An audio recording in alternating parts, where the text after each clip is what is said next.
Hello, I'm David Kerr, and welcome back to Rappahannock Issues. Today is February 23rd, the day of the Nevada Republican Caucus. We have a lot to talk about on that particular caucus, which is likely to carry the day in Nevada, but also a lot to come during the weeks ahead, Tuesday and beyond. Tom, a lot's been happening in that race just this week. How would you size up the Republican contest? Well, and the Republican contest is sort of, to a certain degree, almost everybody, what they planned for didn't happen. Chris Christie thought he was going to be the brash outsider, tell it like it is. Trump took that away from him. Ted Cruz thought he was going to capture the evangelical vote and the Tea Party vote, and Trump was taking the Tea Party vote away from him and starting to take the evangelical vote away from him. And Bush thought he would get a coalition of mainstream establishment Republican. He's going to come in and be the sensible candidate, and he didn't do well. So it's really been a dynamic race. The way that Bernie Sanders has been the outsider in the Democratic primary, Trump has been the outsider in the Republican primary. With his massive win in South Carolina, where he won every congressional district, therefore every delegate, 50 delegates. He's going to do very well in Nevada today. And then we go on from there to Super Tuesday. And in the polls for Super Tuesday, the only state that Donald Trump seems to be doing poorly in is Texas, where Cruz is up 37 to 29. And I think one other state, technically Rubio is up a little bit over Trump, but not much. It really is the way the Republicans set it up, and both parties do this. They look after the last presidential primary season, they say, oh, what can we do to make it better? They said, well, we'll make it more proportional at the beginning, but then winner take all. And what will happen is March 1st, it looks as though Trump will do very well, win the lion's share of delegates. They go to March 15th, where Kasich hopes to do well in some of the Midwest states.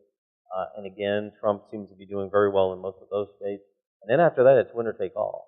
So if Trump wins with a 35% vote total, he wins all those delegates. So there's this movement to try to stop Trump now, but as long as you have a fractured field, 35% is going to be enough. Remarkably, Trump has gotten to the point where nobody is left standing strong enough to remotely challenge him. And it's funny because Bush tried to challenge him, and Trump will go back. And this sort of goes back to the Democratic Party.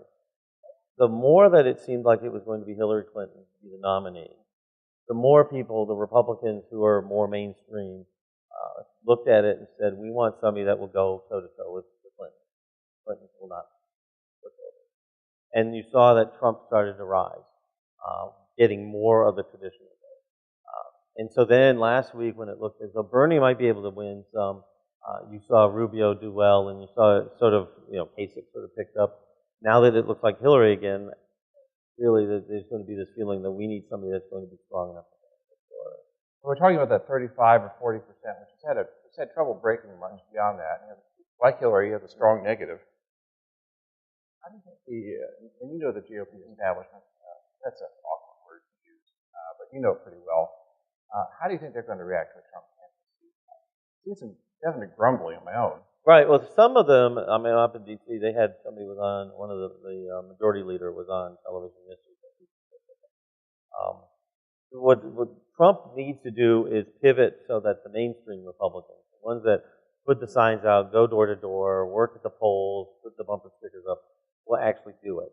And you're right. There's a lot of those people out on the grassroots level that are saying, I may hold my nose and vote for him, but I'm not going to do all that other stuff. Some of them say, I will write in somebody else's team rather than vote for Hillary or Donald. So he needs to pivot.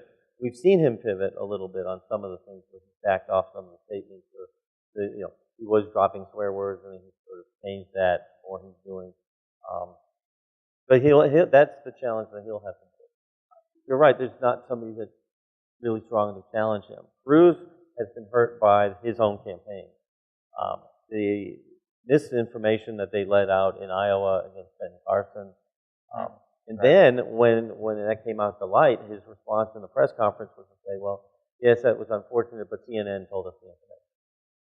Totally ignoring the fact that his campaign could have contacted their people and say, tell everybody it's not true. Then in South Carolina, there were some very nasty. And his response was, well, that's South Carolina politics.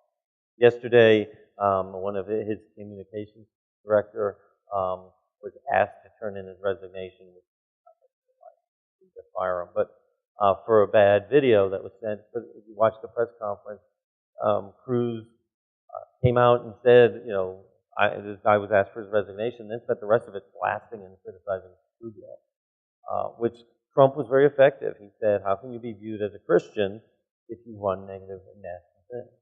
And that is what seems to be turning the evangelicals away from. And Rubio a lot of Republicans and a lot of Republican leading independents say that Rubio comes across like Barack Obama, another young first-term senator who talks well. And the people who had voted for Barack Obama are saying they don't want to go down that road again. So we'll see. You're right. Who knows who has the oomph to stop them? It seems to be the feel is if enough people at the convention have too many votes, then there might be the same deal as what we were talking about the Democratic convention. But that's going to be difficult. Back in 1976, Ronald Reagan asked Senator Hines from Pennsylvania to be running mate while he was still seeking the GOP nomination. Reagan was in a much stronger position way back in the day. Any possibility of a combination of candidates at this point saying anything to stop Trump? One concern with that would be it looked like it's insiders. It looked like they're establishment. And the whole Trump movement is outsiders. So it would just reinforce the problem with the mainstream Republicans that they're all ganging up and they're all insiders and establishment. The answer would be yes, they are. Right. And that would just help Trump all the more. The more anybody comes out and attacks Trump and he gives it back to them, the more he gets support. I really wonder if there's anything he could do that could defend him or derail his campaign. I can't. But what would derail our show if you don't come back after this break to see us talk about the Supreme Court vacancy by the death of Scalia. So come back after this break.